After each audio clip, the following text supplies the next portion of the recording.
الحمد لله نحمده ونستعينه ونستغفره ونؤمن به ونتوكل عليه ونعوذ بالله من شرور أنفسنا ومن سيئات أعمالنا من يهده الله فلا مضل له ومن يضلله فلا هادي له وأشهد أن لا إله إلا الله وأشهد أن محمدا عبده ورسوله أما بعد فإن خير الحديث كتاب الله وخير الهدي هدي محمد صلى الله عليه وسلم وشر الأمور محدثاتها وكل محدثة بدعة وكل بدعة ضلالة وكل ضلالة في النار. أعوذ بالله من الشيطان الرجيم. قل يا عبادي الذين أسرفوا على أنفسهم لا تقنطوا من رحمة الله إن الله يغفر الذنوب جميعا. تمام قسم کی تعریفات اور حمد و ثنا اللہ مالک الملک کے لیے ہیں جو تمام کائنات کے خالق مالک اور رازق ہیں، جو اپنے بندوں پر بے شمار انعامات کرنے والے ہیں، جو ہمیشہ سے ہیں اور ہمیشہ ہی رہیں گے، نہ جن کی ذات میں کوئی شریک ہے نہ جن کی صفات میں کوئی شریک ہے۔ حمد و ثنا کے بعد لاکھوں کروڑوں درود و سلام ہو اس ہستی اقدس و مقدس پر کہ جن کا نام نامی اور اسم گرامی حضرت محمد الرسول اللہ صلی اللہ علیہ وآلہ وسلم ہے، جنہیں تمام کائنات کا ہادی، رہنما، مقتدا، پیشوا، رہبر، امام بنا کر بھیجا گیا، اور جن کے قلب اطہر پر اللہ رب العزت نے اپنی آخری کتاب حمید کو نازل فرمایا۔ حمد و ثنا اور درود و سلام کے بعد لاکھوں رحمتیں ہوں آپ کے صحابہ پر، تابعین پر، تبع تابعین پر، وعیدین، محدثین، مبلغین، مصنفین، مفسرین پر کہ جن کی وجہ سے اسلام ٹھیک اور مکمل حالت میں ہم تک پہنچا۔ معزز سامعین گرامی قدر، رمضان اپنے ساتھ بہت سی عبادتوں کو لے کے آتا ہے، لیکن رمضان کا ایک جو بنیادی فلسفہ، غرض و غایت اور مقصد ہے وہ یہ ہے کہ اگر کوئی بندہ گناہوں کی زندگی گزار رہا ہے، گناہوں سے آلودہ ہے، گناہوں سے ہٹا ہوا ہے، تو وہ اپنے آپ کو اس ماہ مبارک میں گناہوں سے پاک اور صاف فرما لے۔ وہ اس ماہ مبارک میں اللہ رب العزت کی بارگاہ میں آئے، آنسوؤں کا نذرانہ پیش کرے، اپنے گناہوں کے اوپر نادم ہو جائے اور اپنے آپ کو جہنم سے آزاد کروا لے۔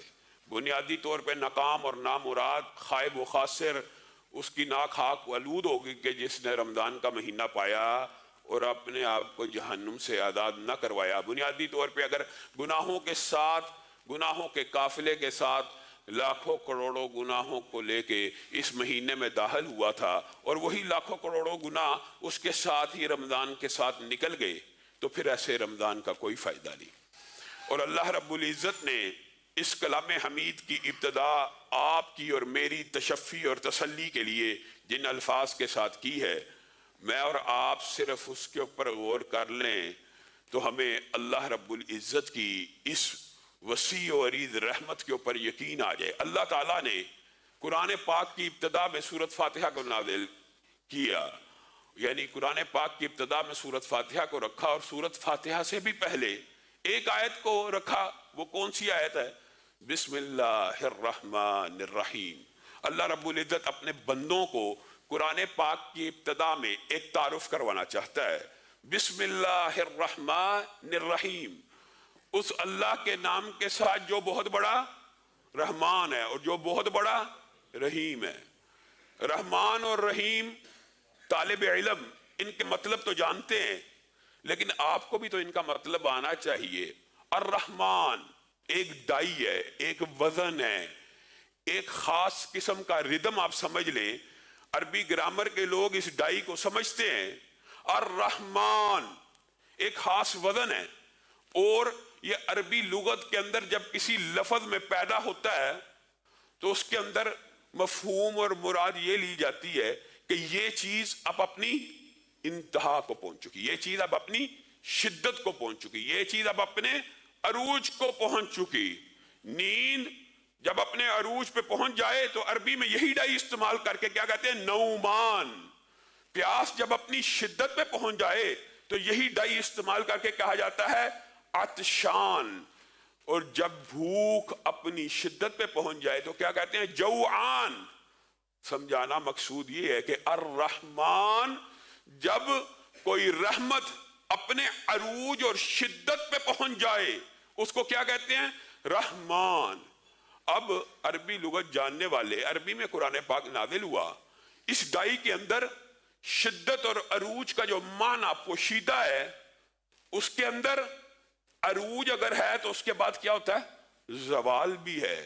تو کسی عربی جاننے والے کو، غیر عربی کو یہ مغالطہ نہ رہے کہ یہ اللہ رب العزت نے الرحمن کی ڈائی نازل کی، گویا اللہ کو وقتی طور پہ جوش آتا ہے، رحمت وقتی طور پہ آتی ہے اور بعد میں ختم ہو جاتی ہے. نہیں، اللہ رب العزت نے اس مغالطے کو ابتدا ہی میں دور کر دیا. الرحمن کے بعد کیا کہا؟ الرحیم.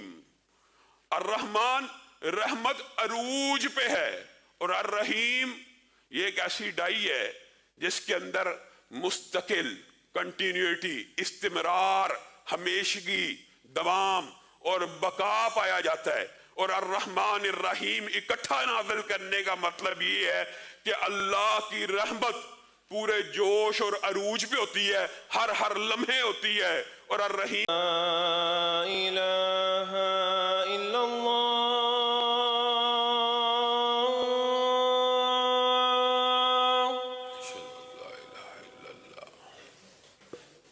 اشہد ان لا الہ الا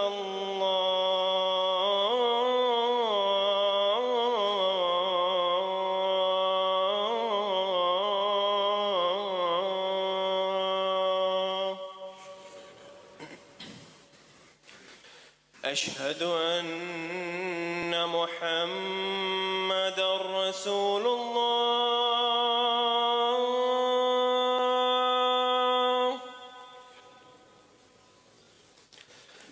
اشہد ان محمد رسول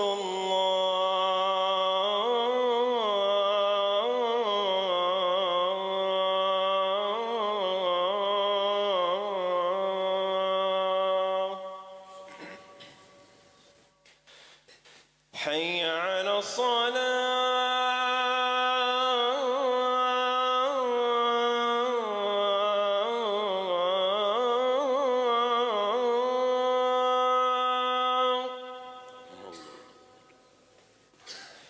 حي على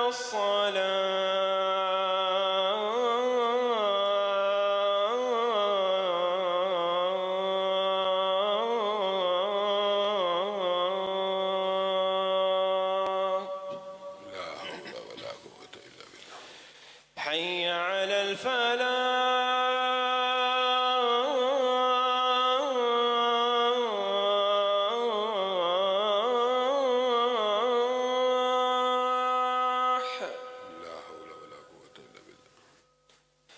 حي على الفلاح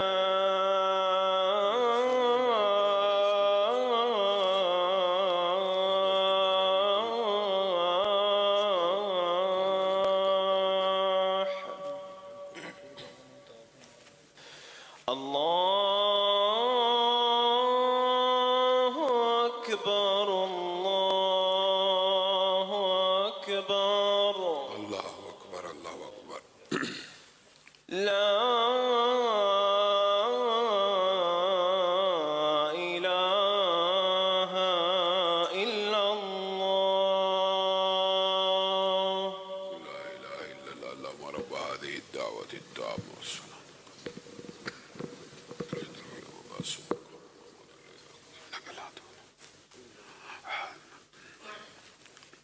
صلی اللہ محمد ابراہیم والآل ابراہیم.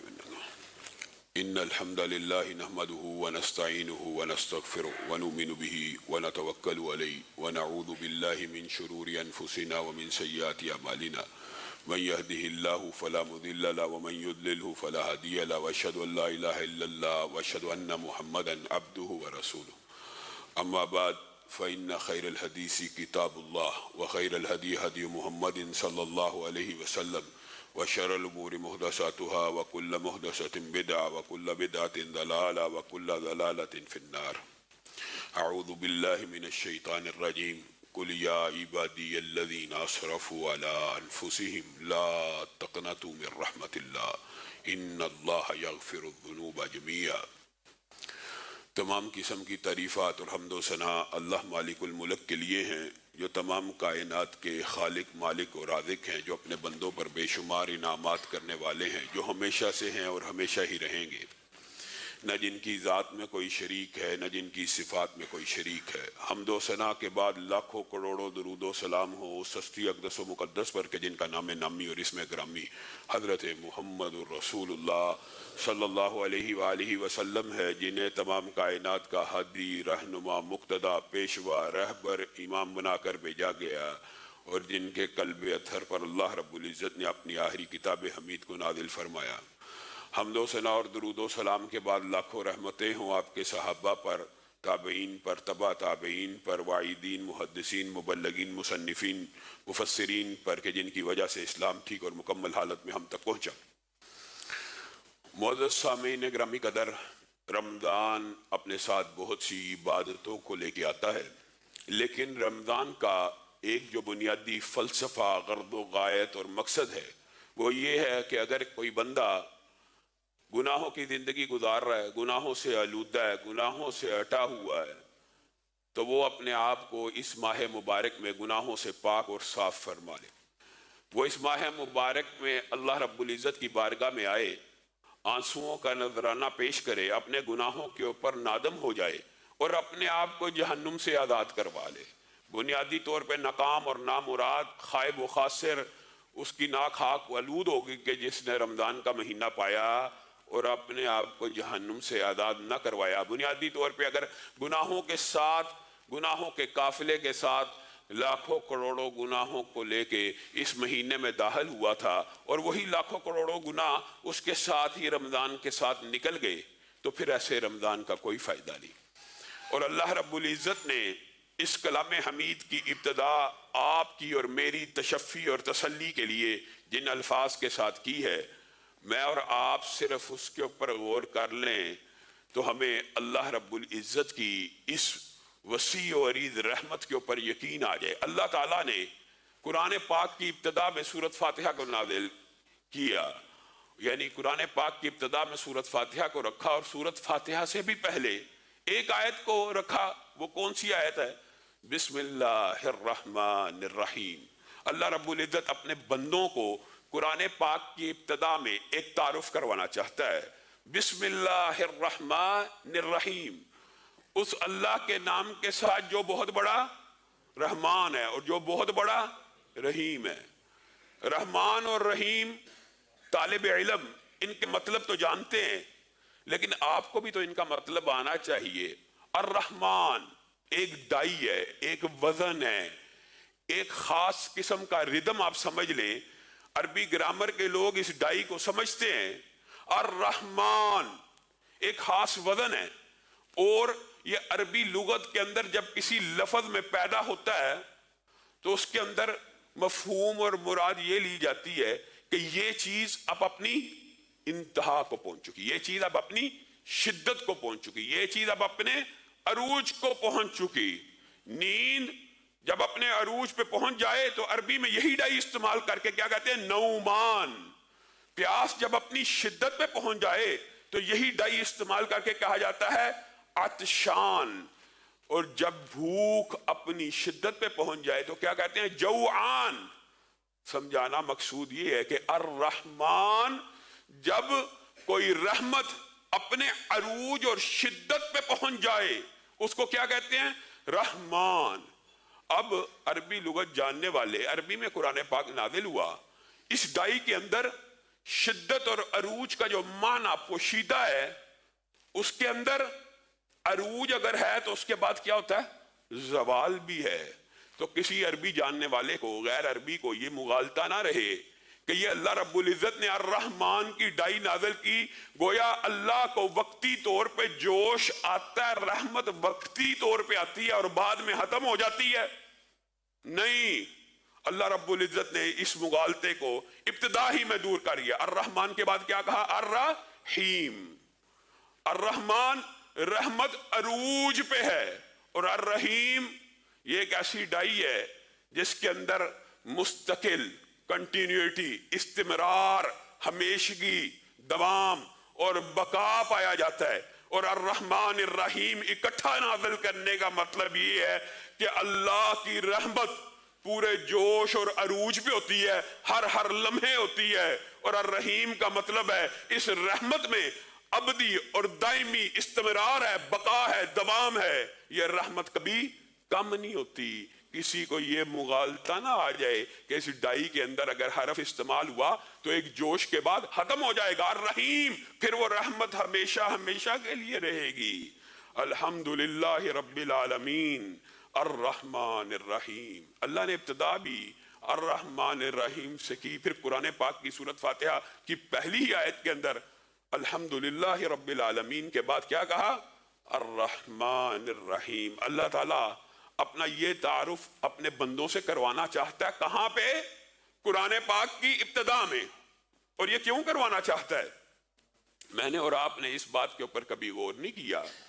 محدثین اس رحمت کو جس طریقے سے بیان کرتے ہیں، کاش اللہ تعالیٰ ہمیں وہ دیدہ بینا دے اور ہمیں یہ اسباق حدیث کے سمجھ آ جائیں. محدثین ایک حدیث لے کے آئے ہیں اور اس حدیث سے پہلے واقعات لے کے آئے ہیں. اور محدثین کا یہ اسلوب رہا ہے کہ جب بھی کوئی حدیث بیان کرتے ہیں عظمت کے اعتبار سے تو اس کے آگے پیچھے سیاق و سباق دباچہ اس کی اہمیت کو واضح کرنے کے لیے کچھ باتیں بیان کرتے ہیں. اسی طرح ایک حدیث لے کے آئے ہیں، وہ حدیث میں آپ کے سامنے بعد میں رکھوں گا، لیکن اس حدیث سے پہلے بہت سے واقعات لے کے آئے ہیں. ان میں سے دو باتیں آپ کو بتلاؤں گا. شاید اللہ کی رحمت کا کچھ نہ کچھ اندازہ ہمیں ہو جائے. اور اللہ کی مثال مخلوق کے ساتھ دینا مطلوب نہیں ہے، لیکن یہ بات اس لیے بیان کی جاتی ہے تاکہ لوگوں کو سمجھ آ جائے، ورنہ اللہ کی مثال مخلوق کے ساتھ روا نہیں ہے. ایک بندہ ہے، ایک بچہ ہے، اپنی ماں سے ناراض ہو گیا. ماں نے ڈانٹ ڈپٹ کے غصہ کیا، وہ گھر کو چھوڑ کے باہر چلا گیا. کچھ دیر بعد اس کو خیال آیا میں کہاں جاؤں، ماں کے علاوہ کیسے زندہ رہ سکتا ہوں. ماں کو بھی کچھ دیر بعد غصہ ٹھنڈا ہو گیا تو وہ بے چین ہوگی، بچہ کہاں ہے. اب دروازہ کھولتی ہے، بچہ سامنے ہی دہلیز پہ سر رکھ کے تھکا ہارا انتظار کرتا کرتا سو گیا. کیا اس ماں کے جو جذبات ہیں یہ ہمیشہ کے لیے مشتعل رہیں گے کہ اس بچے کو اٹھا کے اندر لے آئے گی؟ محدثین پہلی بات یہ لے کے آئے کہ کیا ماں اس بچے کو جو وقتی طور پہ نافرمانی کی اور ماں نے ڈانٹ کے باہر نکال دیا، کیا ہمیشہ کے لیے نکال دیا؟ کیا ہمیشہ کے لیے دھتکار دیا؟ آج اگر باہر دروازہ کھولتی ہے، دہلیز پہ بیٹھا ہے، تو پھر اس کو بھگا دے گی کہ واپس لے آئے گی؟ آپ فیصلہ کیجئے. پھر دوسری بات وہ یہ لے کے آئے کہ ایک باپ ہے، طاقتور ہے، مجاہد ہے، دلیر ہے، تندرست ہے. اس کا ایک بیٹا ہے، وہ کسی ڈاکو کے چور کے نرگے میں پھنس گیا. باپ سامنے کھڑا ہے، باپ طاقتور ہے اور ڈاکو کمزور ہے، چور کمزور ہے. وہ اس وقت اپنے باپ کو کہے میرے باپ یہ مجھے لوٹ رہا ہے، یہ میرے پہ غالب آ رہا ہے، مجھے اس سے بچا. تو کیا طاقتور باپ اس کو چور اور ڈاکو کے نرگے میں چھوڑ دے گا؟ ہرگز نہیں، اس کو بچا لے گا. محدثین یہ واقعات آپ کو سمجھانے کے لیے لے کے آتے ہیں کہ جس طرح اگر تم کبھی اپنے رب کی نافرمانی کر بھی لو، اس کی چوکھٹ پہ آ جاؤ، اس کی چوکھٹ پہ سر کو رکھ دو تو اس کے دروازوں کو کھلا ہوا پاؤ گے. اسی طرح کبھی شیطان کے وسوسے کا شکار ہو گئے. شیطان کمزور چور کی مثال ہے، اللہ کے سامنے اس کی کوئی حیثیت نہیں. اگر کبھی اس کے کسی مغالطے کا وسوسے کا شکار ہو جاؤ گے تو اپنے رب کو پکارو تو رب تمہیں اس کے نرگے سے بھی بچا لے گا. تم نے رب کو اتنا ہی کمزور سمجھا ہوا. اور یہ کس حدیث کے شروع میں لے کے آئے؟ سبحان اللہ، وہ حدیث بھی کتنی عظیم ہے. نبی کریم صلی اللہ علیہ وسلم کے آنکھوں کے سامنے، صحابہ کی آنکھوں کے سامنے ایک عجیب و غریب واقعہ رونما ہوا. ایک عورت قیدیوں کے اندر اپنے بچے کو تلاش کر رہی ہے، بچہ نہیں مل رہا، بے چین ہے، رو رہی ہے، کراہ رہی ہے، تڑپ رہی ہے. اچانک اس کو اس کا بچہ مل جاتا ہے. بچہ بھوک سے رو رہا ہے. ماں نے یہ پرواہ نہیں کی کہ اس سائیڈ پہ مردوں کا لشکر ہے، اس سائیڈ پہ مردوں کا لشکر ہے. اسی وقت اس بچے کو اٹھا کے اپنے سینے سے لگاتی ہے اور دودھ پلانا شروع کر دیتی ہے. نبی کریم صلی اللہ علیہ وسلم اس عورت کے اندر رحمت کے اس جذبات کو دیکھتے ہیں، صحابہ کو بلاتے ہیں، مخاطب ہو کے کہتے ہیں کیا تم نے یہ دیکھا عمل؟ ہاں ہم نے یہ دیکھا عمل.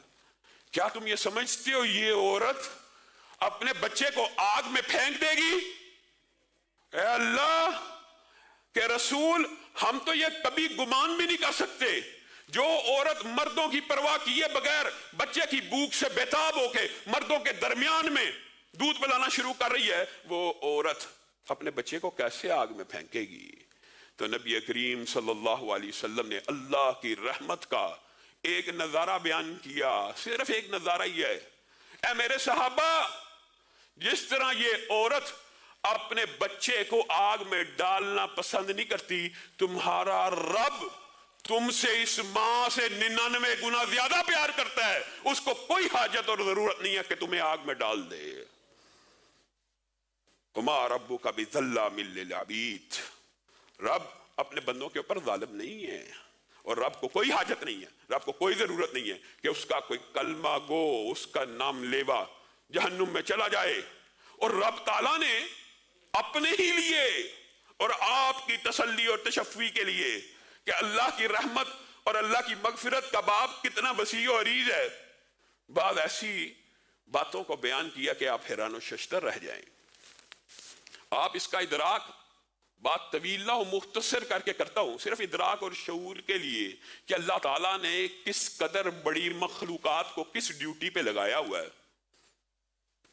الذین یحملون العرش، جن فرشتوں نے عرش کو اٹھایا ہوا۔ میرے بھائیو، یہ جب بات ہوتی ہے عرش کو اٹھایا ہوا، بات سنی، ذہن سے نکال دی، پتہ نہیں، اہمیت کا ادراک نہیں۔ ہم ایک کلونی میں بیٹھے ہوئے ہیں، پھر ایک قصبہ ہے، پھر ایک شہر ہے، پھر ایک ملک ہے، پھر ایک بر اعظم ہے، پھر ایک زمین ہے، پھر 7 سیارے ہیں، پھر سورج ہے، پھر سورج سے بڑے بڑے ستارے ہیں، پھر پورے کے پورے ستارے مل کے ہزاروں، لاکھوں، کروڑوں ایک ملکی وے بنتی ہے، پھر کئی گلیکسیز بنتی ہیں، اربوں کی تعداد میں گلیکسیز، ان کا آپس میں جو فاصلہ ہے وہ نوری سالوں کا ہے۔ ان ارب ہا ارب گلیکسیز جو انسانی آنکھ نے دوربین سے دیکھی، 14 ارب سال کے فاصلے کے اوپر بھی گلیکسیز موجود ہیں، اور اب نئی دوربین جیمز ویب خلا میں جا چکی ہے، پتہ نہیں کتنی فاصلے کے اوپر یہ گلیکسیز موجود ہیں کہ 14 ارب سال لگ جائیں روشنی کو سفر کرتے ہوئے۔ روشنی کی رفتار کا اندازہ آپ کیا لگا سکتے ہیں کہ کتنی تیز ہے؟ اتنی تیز رفتار چیز بھی ٹریول کرتی رہے تو 14 ارب سال لگے۔ یہ کائنات اتنی وسیع ہے، اور اس کائنات کی وسعت کے اوپر اللہ تعالیٰ نے ایک چھت بنائی ہے جس کو ہم آسمان کہتے ہیں۔ اس سے بڑا دوسرا، اس سے بڑا تیسرا، چوتھا، پانچواں، چھٹا، ساتویں آسمان نے سارے آسمانوں کو گھیرا ہوا، اور ہر ایک کے مابین جو فاصلے ہیں آپ ذرا غور کریں کس قدر زیادہ ہوں گے۔ ان 7 آسمانوں کے اوپر رب کی کرسی ہے، وسیع کرسیہ السماوات، اور اس کی کرسی نے سارے کے سارے آسمانوں کو گھیرا ہوا ہے۔ اور حدیث کے الفاظ کیا ہیں؟ اس کی کرسی کے سامنے یہ پوری کو سفر کرتے ہوئے روشنی کی قدر چھوٹی ہے کہ اگر تم صحرا میں جاؤ، پورا بڑا صحرا ہو، وہاں پہ تمہیں انگوٹھی کا ایک چھلا پڑا ہوا ملے تو کرسی صحرا ہے اور باقی پوری کی پوری دنیا انگوٹھی کا ایک چھلا ہے۔ اور اس کرسی کے اوپر عرش عظیم ہے، پتہ نہیں کتنے فاصلے کے اوپر، اور کرسی عرش عظیم کے سامنے ایسی ہے جیسے صحرا میں پڑا ہوا انگوٹھی کا ایک چھلا ہے۔ جو بات بتلانا مقصود ہے، اس عرش عظیم کو اٹھانے والے جو 8 فرشتے ہیں، ان میں سے ایک کا تعارف بھی اللہ نے مکمل کروا دیا کہ اس کا سر عرش کے نیچے ہے اور اس کے پاؤں 7ویں زمین سے بھی نیچے ہیں۔ اس قدر جلیل القدر اور اس قدر بڑی مخلوقات نے اللہ کے عرش کو اٹھایا ہوا ہے۔ عرش تو حقیقت میں رب ہی نے اٹھایا ہوا ہے، یہ تو ایک تمثیل ہی ہے آپ کو بیان کرنے کے لیے۔ اور جنہوں نے عرش کو اٹھایا، جو اس کے ارد گرد ہیں، اس عرش والے کے کان اور کندھے کے مابین جو مسافت ہے 500 برس پرندہ اڑتا رہے طے نہیں کر سکتا، اتنے بڑے فرشتے ہیں یہ فرشتے۔ اور ان کے ارد گرد جو فرشتے ہیں وہ کیا کہہ رہے ہیں؟ یہ ہمارا مضمون ہے، فاغفر للذین تابوا۔ ہر وقت 24 گھنٹے جتنے بھی عرش کو اٹھائے ہوئے فرشتے ہیں اور اس کے ارد گرد جتنے بھی فرشتے ہیں، وہ ایک ہی بات کہہ رہے ہیں، رب کی حمد کو بیان کر رہے ہیں، رب کی تسبیح کو بیان کر رہے ہیں، اور ان تسبیح و حمد کو بیان کرنے کے بعد رب کو اس کی رحمت کا واسطہ دے کے کیا کہہ رہے ہیں؟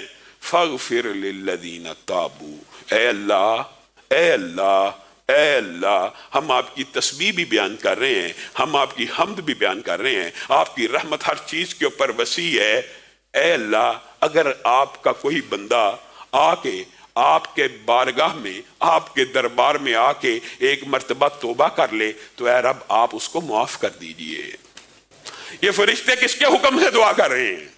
اللہ ہی کے حکم سے دعا کر رہے ہیں۔ اور اسی عرش عظیم پر متعدد روایات اللہ رب العزت نے لکھ کے لگا دیا، پھر لکھ دیا، رحمتی سبقت غضبی، رحمتی غلبت غضبی، میری رحمت میرے غصے پہ ہمیشہ غالب رہے گی، میری رحمت ہمیشہ سبقت لے جائے گی میرے غضب کے اوپر۔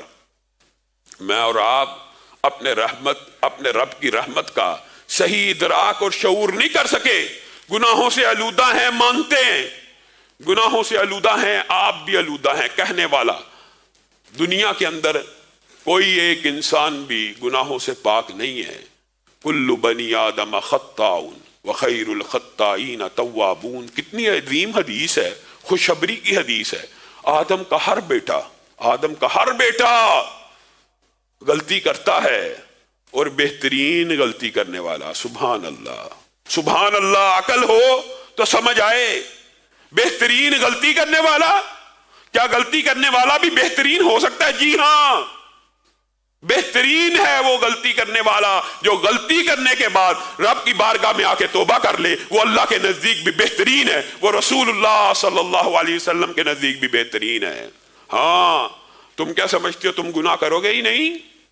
یہ بھی حدیث کے الفاظ ہیں، اگر تم گناہ کرو ہی نہ تو اللہ رب العزت ایک ایسی مخلوق پیدا کرے گا جو گناہ کرے گی اور پھر نادم اور شرمندہ ہوگی کہ ایک رب نے بنایا ہے، اس کے سامنے جھکنا ہے، اس کے سامنے توبہ کرنی ہے۔ گویا اللہ رب العزت بندے کی توبہ کی امید لگائے ہوئے، بندے کی توبہ کا انتظار کر رہا ہے کہ گناہ کر لیا کوئی بات نہیں، توبہ بھی تو کرو۔ اسی لیے حدیث کے جو الفاظ ہیں وہ بڑے عظیم ہیں میرے بھائیوں۔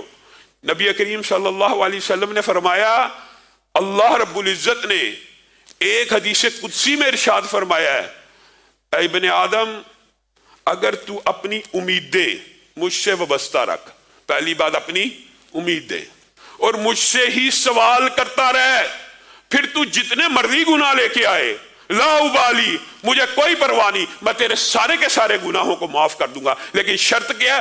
امید بھی مجھ سے باندھنی ہے اور سوال بھی مجھ سے کرنا ہے۔ دو شرطیں، امید بھی مجھ سے اور سوال بھی مجھ سے۔ اے ابن آدم، اگر تیری یہ نیچر بن جائے کہ امید بھی مجھ سے اور سوال بھی مجھ سے ہے تو پھر آسمان تک گناہوں کو لے کے آ، تیرا رب آسمان کے برابر مغفرت کو لے کے آئے گا۔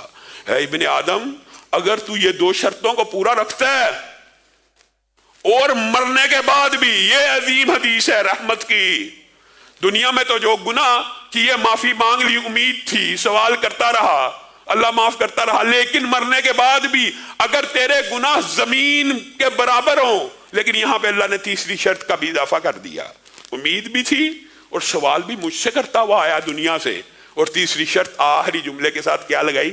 اس حالت میں کہ تو نے کبھی میری ذات کے ساتھ کسی کو شریک نہ کیا ہو، تو زمین بھر گناہ لے کے بھی آ جائے گا تو وہاں پہ بھی تیرے زمین بھر گناہوں کو معاف کر دیا جائے گا۔ اگر امید ہی نہیں، اگر سوال ہی اس سے نہیں کرنا، پھر یہ کہنا کہ رب معاف نہیں کرتا، یہ کتنی بڑی جہالت ہے۔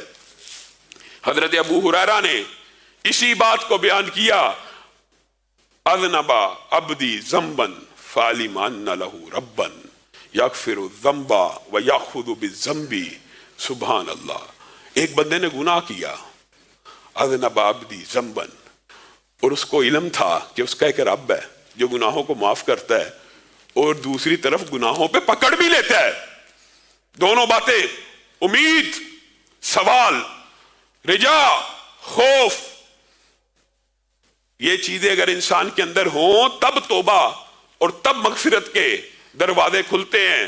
حضرت ابو ہریرہ نے کہا ایک بندے نے گناہ کیا اور اس کو علم تھا کہ اللہ تعالیٰ گناہوں پہ پکڑ لیتا ہے۔ الحمدللہ ہم سب کو علم ہے، ہم غافل ہیں، ہم وہ اسباب اختیار نہیں کرتے جس سے گناہ معاف ہو جائیں، اور اس کو علم تھا کہ میرا رب میرے گناہ سے پکڑ سکتا ہے، اور اس کو یہ بھی علم تھا کہ میرا رب یہ گناہ معاف کر سکتا ہے، تو اس نے کیا کیا؟ دونوں میں سے کس چیز کو اختیار کیا؟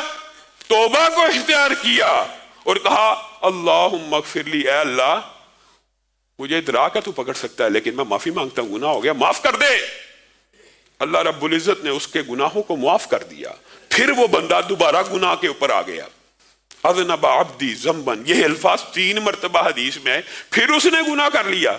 یہ جو آپ کو بار بار مغالطہ ڈالا جاتا ہے کہ بار بار گناہ کر کے توبہ نہیں ہوتی، جتنے مرضی گناہ لے کے آؤ رب کی بارگاہ میں، جتنے مرضی گناہ لے کے آؤ تو صحیح، توبہ کرو تو صحیح، اللہ رب العزت کیسے معاف کرتا ہے اس حدیث سے اندازہ ہو جاتا ہے۔ پھر اس بندے نے گناہ کیا، پھر اس کو ادراک ہوا گناہوں پہ پکڑا جاؤں گا اور گناہوں کی معافی بھی ہے، تو میں کس کو اختیار کروں؟ معافی کو اختیار کرتا ہوں۔ پھر اس نے توبہ کی، اللہ نے معاف کیا۔ تیسری مرتبہ ایسا ہوا اس نے پھر گناہ کر لیا، اور پھر اس نے کہا اللہ پکڑ سکتا ہے اور اللہ تعالیٰ معاف بھی کر سکتا ہے، میں پھر معافی کو اختیار کرتا ہوں۔ حدیث کے الفاظ ہیں، جب یہ بندے کا ایمان اس طرح ہو جائے، دل میں یہ کیفیت پیدا ہو جائے کہ گناہ کروں گا تو پکڑا جاؤں گا، اور اگر گناہ کر لیا تو توبہ کروں گا، تو تیسری مرتبہ یہ عمل کرنے کے بعد اللہ نے تو اس کا ایمان چیک کر لیا کہ ہاں بندے کو پتا ہے اس کا ایک رب ہے جو اس کو معاف بھی کر سکتا ہے اور پکڑ بھی سکتا ہے۔ حدیث کے الفاظ ہیں، پھر تیسری مرتبہ جب بندے نے گناہ کیا تو اللہ تعالیٰ نے کہا اعمل ما شئت، اب تو نے ظاہر کر دیا، تو نے اپنا ایمان مجھ پہ ثابت کر دیا، جب بھی گناہ کرتا ہے میرے خوف سے میری بارگاہ میں آ جاتا ہے، قد غفرت لک، اب جو جی چاہے کرتا رہے، تیرے رب نے تجھے ہمیشہ کے لیے معاف کر دیا ہے۔ انسان کی زندگی کا خلاصہ یہ ہے، اگر انسان کو یہ ادراک اور شعور ہو جائے کہ اس کا ایک رب ہے جو اس کو گناہوں کی سزا دے گا، لیکن وہی رب اس کے گناہوں کو معاف بھی کر دے گا، تو وہ کس کو اختیار کرے؟ معافی کو اختیار کرے تو اس کا رب اس کو معاف کر دے گا۔ ہمارے دل گناہوں سے آلودہ، اور یہ ایک لمبا چوڑا باب ہے، کبھی موقع آیا اس والے سے تفصیل سے بات کریں گے۔ فی قلوبہم مرض، دلوں میں بیماریاں پیدا ہو جاتی ہیں، نفاق کی، فی قلوبہم زیغ، دلوں میں کجی پیدا ہو جاتی ہے، کس وجہ سے؟ گناہ کی وجہ سے۔ گناہ بندہ کرتا ہے تو دل کے اوپر ایک سیاہ نقطہ لگتا ہے، وہ بڑھتا چلا جاتا ہے، بڑھتا چلا جاتا، کالا ہو گیا، مرض پیدا ہو گیا، زیغن پیدا ہو گیا۔ پھر جب یہ بڑھتا چلا گیا، کلا بل ران علی قلوبہم، ان دلوں کو زنگ لگ گیا۔ جب دلوں کو زنگ لگ گیا تو دلوں کے اوپر قفل لگ گئے، تالے لگ گئے۔ افلا یتدبرون القرآن ام علی قلوبہم اقفالها، ان کے دلوں پہ تالے لگ گئے۔ پھر جب گناہ بڑھتے چلے جاتے ہیں، یہ کفیات بڑھتی جاتی ہیں، ختم اللہ علی قلوبہم، یہاں تک کہ دلوں کے اوپر مہریں لگ جاتی ہیں۔ کہاں سے کام شروع ہوا تھا؟ ایک نقطے سے کالا ہوا، پھر بیمار ہوا، پھر ٹہرا ہوا، پھر تالے لگے، پھر مہریں لگ گئی۔ ثم قست قلوبکم من بعد ذلک فہی کالحجارہ او اشد قسوہ وَإِنَّ مِنَ الْحِجَارَةِ لَمَا يَتَفَجَّرُ مِنْهُ الْأَنْهَارُ، اور پھر کیا ہوا؟ جب مہریں لگ گئی کہ دل تمہارے پتھر ہو گئے، اور پتھر سے بھی سخت ہو گئے۔ لیکن انسانوں، تمہارے دل تو ایسے پتھر ہوئے کہ جن کے اندر زندگی کی کوئی رمق باقی نہیں، لیکن پتھر بھی بعض ایسے ہوتے ہیں جن سے نہریں پھوٹ پڑتی ہیں۔ ان دلوں کی بیماریاں کیسے دور ہوں گی؟ یہ دلوں کے مرض کیسے دور ہوں گے؟ قل یا عبادی الذین اسرفوا علی انفسہم لا تقنطوا من رحمت اللہ، جتنا مرضی بڑا گناہ لے کے آؤ، جتنا مرضی گناہوں کے رجسٹر اور انبار لے کے آؤ، تمہارا رب گناہوں کو معاف کرنے والا۔ لوگ سوال کرتے ہیں علامہ صاحب یہ گناہ معاف ہو جائے گا، یہ والا ہو جائے گا، یہ والا ہو جائے گا؟ حضرت بریدہ کی حدیث کے اندر مائد اسلمی کا مشہور واقعہ ہے، آئے صحابی رسول ہیں، اللہ کے رسول شیطان نے غلبہ پا لیا، کیا ہوا؟ مجھے پاک کر دیجئے، واپس چلے جاؤ، معافی مانگو۔ اللہ کے رسول پاک کیجئے، واپس جا، اللہ سے معافی مانگ۔ بار بار کہہ رہے ہیں، رسول اللہ صلی اللہ علیہ وسلم نے کہا یہ دیوانہ یا مجنون تو نہیں، چیک کرو نشہ تو نہیں کیا ہوا، نہیں، کیا واقعی وہ گناہ کر بیٹھا؟ جی ہاں گناہ کر بیٹھا، پاک کیجئے۔ رسول اللہ صلی اللہ علیہ وسلم نے کہا جاؤ اس کو سنسار کر دیا جائے، رجم کر دیا جائے۔ اب جب رجم کر دیا گیا تو صحابہ کے دو گروہ بن گئے، ایک نے کہا ہلاک ہو گیا، برباد ہو گیا، معاذ اللہ بے ایمان ہو گیا۔ 2 دن کے بعد رسول اللہ صلی اللہ علیہ وسلم باہر نکلے، استغفروا لماعز ابن مالک، اے میرے ساتھیوں ماعز کے لیے مغفرت کی دعا کرو۔ اے اللہ کے رسول، ماعز کے لیے؟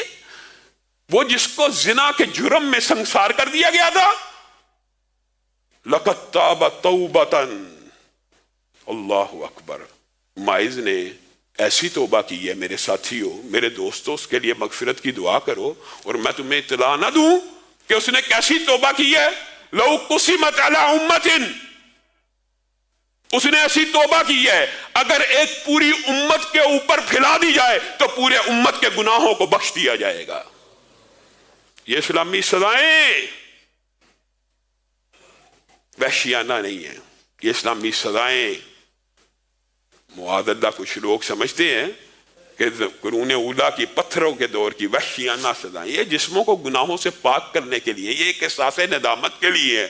انہوں نے رضاکارانہ طور پہ اپنے آپ کو پیش کیا تو اللہ نے رہتی دنیا تک ان کی اس توبہ کو امت کے لیے رہنما اصول بنا دیا کہ کوئی اس طرح اپنے گناہ سے نفرت کر کے آئے تو صحیح، اس کی توبہ اس اکیلے کو کافی نہیں، پوری امت کو کافی ہو جاتی ہے۔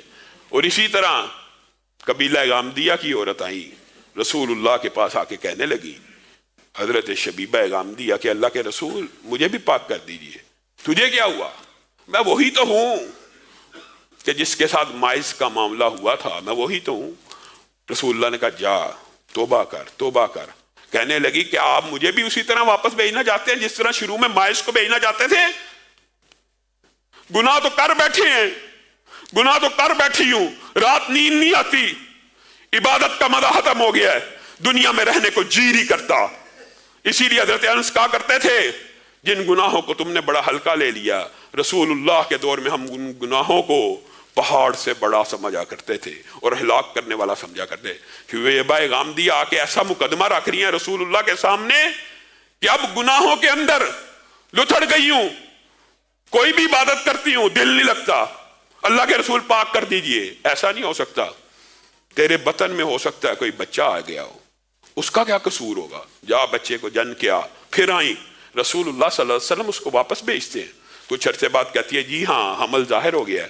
اللہ کے رسول اب تو بے چینی کی ایسی کیفیت ہے، مفہوم ہے، ساری ساری رات سو نہیں پاتی، گناہ کا خوف دل کے اوپر طاری ہے، جلد از جلد چاہتی ہوں کہ پاک اور صاف ہو جاؤں۔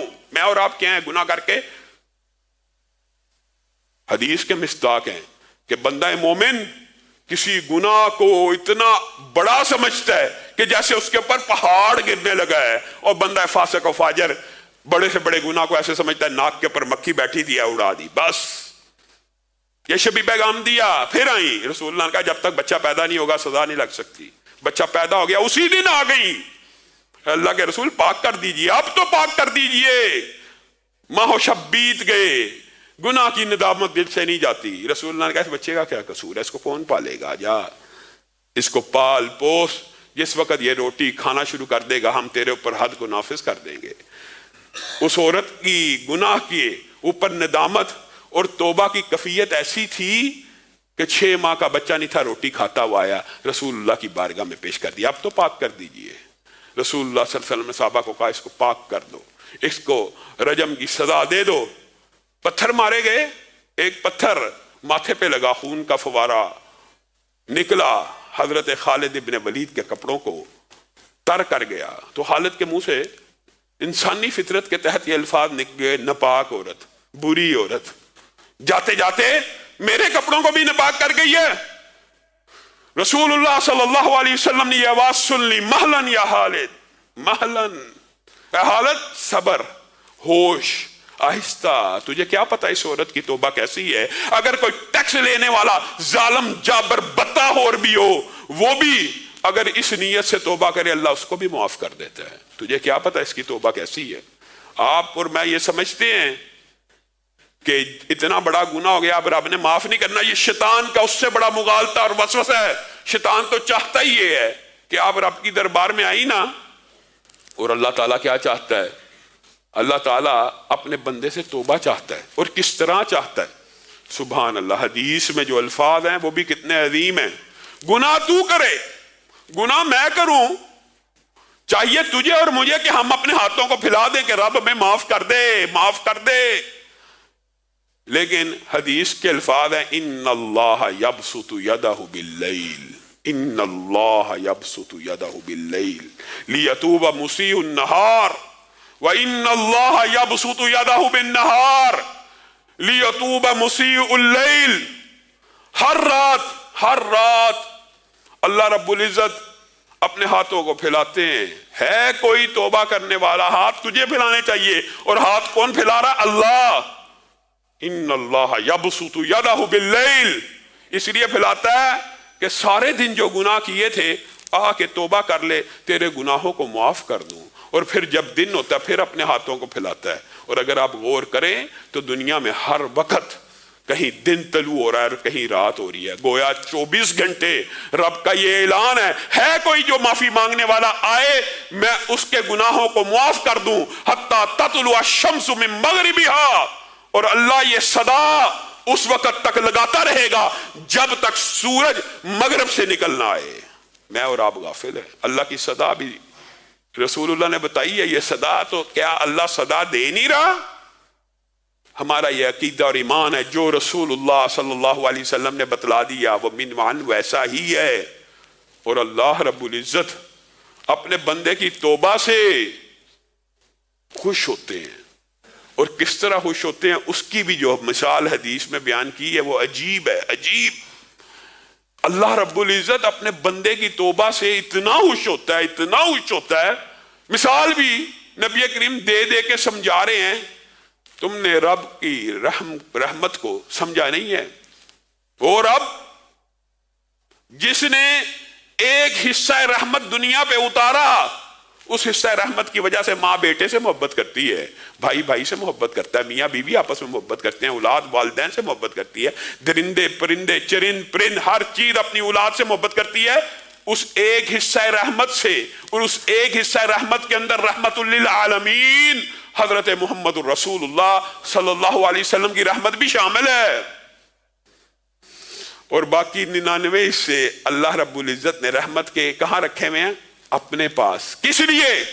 اپنے اور بندوں کے مابین معاملہ کرنے کے لیے کہ کل قیامت کا دن آئے گا، یہ 99 حصے رحمت کے اس دن کام میں آئیں گے تاکہ بندوں کو جنت میں داخل کیا جا سکے، جہنم میں نہیں، جنت میں داخل کیا جا سکے۔ ایک حصہ رحمت سے دنیا کی ساری محبتیں چل رہی ہیں، ساری محبتیں ایک حصہ رحمت سے ہے، وہ 99 حصے اپنے پاس رکھ کے اپنے بندوں کے ساتھ اپنی محبت کا اظہار کا اعلان بھی کر رہا ہے۔ ہاں جو نافرمان ہے پھر وہ نافرمان ہے، رب تو کہہ رہا ہے آ جاؤ، اور یہ بھی کہہ رہا ہے رسول اللہ صلی اللہ علیہ وسلم کے ذریعے سے کہ تمہارا رب تمہاری توبہ سے لوٹ آنے سے اتنا خوش ہوتا ہے۔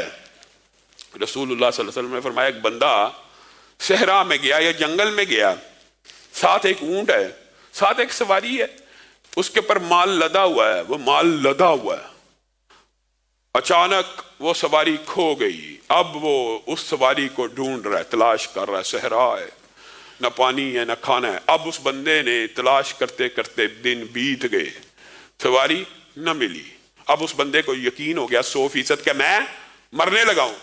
یہ نبی کریم صلی اللہ علیہ وسلم مثال دے رہے ہیں سمجھانے کے لیے، مخلوق کی مثال اللہ کے ساتھ نہیں ہے، لیکن خوشی کی وہ کیفیت جو رب کی ہوتی ہے جب بندہ توبہ کرتا ہے وہ کیفیت کو بیان کرنا چاہتے ہیں۔ اس بندے کو اچانک اس موت کے عالم میں اپنی سواری واپس نظر آ گئی۔ اب بتائیے یہ بندہ کتنا خوش ہوگا کہ موت کے منہ میں جا رہا تھا، سامنے سواری بھی آ گئی، سامان بھی آ گیا، اتنا خوش ہوا کہ خوشی سے یہ کہنے لگا، زبان الٹ گئی، خوشی سے زبان بھی الٹ گئی، اے اللہ تو میرا بندہ میں تیرا رب۔ رسول اللہ صلی اللہ علیہ وسلم نے فرمایا یہ کیفیت جو بندے کے اوپر طاری ہوئی، اللہ کی قسم جب تم میں سے کوئی بندہ اپنے رب کے سامنے ہاتھوں کو پھیلاتا ہے تو اس کا رب اسی طرح خوش ہو جاتا ہے، خوش ہو جاتا ہے۔ آپ اور میں چاہے جتنے مرضی بڑے گناہ لے کے آئیں، اللہ رب العزت کی بارگاہ میں آ کے آنسوؤں کا نذرانہ پیش کریں، ہاتھوں کو اٹھا لیں، اللہ رب العزت ہمیں معاف کر دے تو پھر یہ وہم وسوسہ شیطانی خیال دماغ میں نہیں رہنا چاہیے کہ اللہ نے معاف نہیں کیا. امید اسی سے، سوال اسی سے، مغفرت کی التجا اسی سے. پھر رب آسمان بھر کے مغفرت کے دروازے کھولے گا، زمین بھر کے گناہوں کو بھی معاف کر دے گا. اللہ رب العزت جو کہا گیا، جو سنا گیا، اس کو سمجھنے کی توفیق عنایت فرما.